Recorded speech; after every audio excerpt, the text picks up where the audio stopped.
Folks, Moose here. Want to talk about the D750, a little fireside chat, talking about this kind of really cool new camera. Now, it's really not that new. I've had it for a while, had a loaner, really liked it, but sent it back, couldn't see a need for it. Had a project come up, borrowed one again, and you know what? I just got hooked on it, so now it's part of my camera bag. It's just an amazing little camera. How little? Well, here's a scale, here's my hand. You can see it's smaller than my hand. It's a small form factor. It's a small, light camera. And you know, that's getting really more important as we get older. Don't want to say that, but it's an important factor. So it's a really good, small, light camera. The other thing is it's got a very small price tag. You know, just over $2,000. And that's a lot of money. But when it comes to all the features you get, it really packs it in there for the dollar. That's why I really recommend this camera to you. But it's really important as we go through this, you understand that just because it works for my photography doesn't mean it's going to work for your photography. Now I have a list of pros and cons here I'm going to go through, and I need you to sit there and think about this and whatever else that pros and cons that work for your own photography in deciding if the D750 is the camera for you. Okay? So, a couple of things I really think they're very important. First and foremost is the image quality coming out of this camera is just amazing. We've already made some editorial sales from it. We've made a couple beautiful gallery prints that have been sold from it. So it does a great job. It does a, what is that, a 24 megabyte sensor. I don't keep up with that stuff. It's not really important. What's important is the quality comes out, especially when the print happens. So it's doing a RAW, 14-bit, and it does a really beautiful job. But the file size is smaller than that you're going to get out of a D810. I think that's kind of important, especially when I go out with photographers and I see them really kind of struggling with their computers with those large files. It just makes the evenings really not a whole lot of fun when you're trying to push big files through.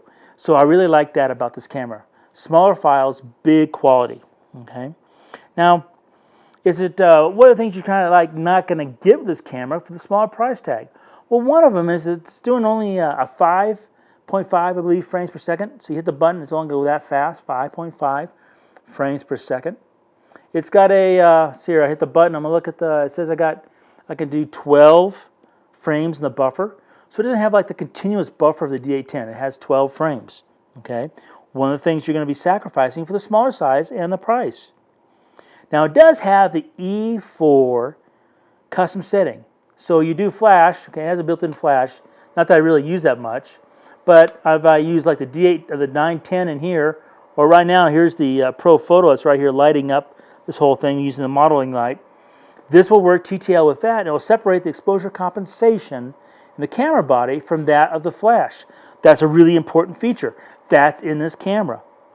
It has, what else? It's got, well, if we turn it around, I'll show you some other things I think that are very cool about this camera. You'll notice, first of all, that it has, if I hit this, let's see, right here it says WB, hit that button and the white balance comes up. And I think it's important you see that the white balance is right here, A, or amber or warm, or B, blue, okay, or coldish. It'll sit there and tell you, you know, you can sit from the back, it tells you, back command dial, changes your actual white balance. Sub command dial will change it. It'll go to what I say a lot of times is the A6, you know, I go to A6. It'll show you on the graph how it's warming it up, and it'll show you the number. It's fast, it's simple, and it's spelled out right there. It's got the big display back here for us folks who have to wear reading glasses. I really like that. At the same time, it's got this incredible, and I just love this feature, fold-out monitor. I mean, if you're you know, putting this camera low on the ground, you look right there, you can see the picture. If you want to stick it overhead, you can look up and see the picture. It's a big, sturdy bracket. It does a lot. I really think this is just an amazing, cool, fun feature. I really like that about that. It's really important. What else? It's got built-in Wi-Fi, okay? You can sit there and go to, I have it set in my menu. Go down to my menu. Doing it from the side is not easy. Turn on, enable it. It's going to set up a network. Why is that so cool? Well, you've seen me many times already. Take an image I've shot with the D750, send it to wirelessly to my iPhone, do a little work in the, what I'm using now, Avery, and then I post it right to Instagram. coming right out of this camera. That is just way cool. I love that feature. I really, really think that's bloody cool. At the same time, you can control the camera with your iPhone or iPad. You can fire it, do all those kind of things, so you can actually use it as a remote. So I just think that's just really, really cool. Now, another really cool feature you have here that, let's see if I can peck around to it in somewhat of a reasonable time, and that is, let's see here, I want to go up to picture quality. I know you're probably going, there, Bruce, you went by it. It's got the flat. Now, flat is really cool. What does flat do? Well, it's actually more or less made for doing video work, but I find shooting stills when you have a contrasty situation or you have deep shadows, you want to pull up the information, flat does an amazing job. And flat, along with the matrix highlight feature, which is new in the D810 and in the 750, you actually get almost a 6-stop range of light you can work with. It expands the capabilities of that sensor. So that's the flat with a matrix highlight. That's really cool. That can make a big difference. What else we got? Well, let's see here. The other thing I want to talk about, I think is really cool, is that you have a movie setting menu. Okay, so the flat's in both the regular and in the still in the movie, but there's so many features for shooting video in here. It's got its own menu now, and I think that's very cool. And that makes it, why this camera is such a powerful camera. It does amazing video work. You can put in, HDMI, your mic, your headphones. It does all that stuff. And then, of course, with this monitor, which is big, bright, and of course you can tilt it out, it just makes it a really great tool for video. So that's the basics of the features I really like about the D750.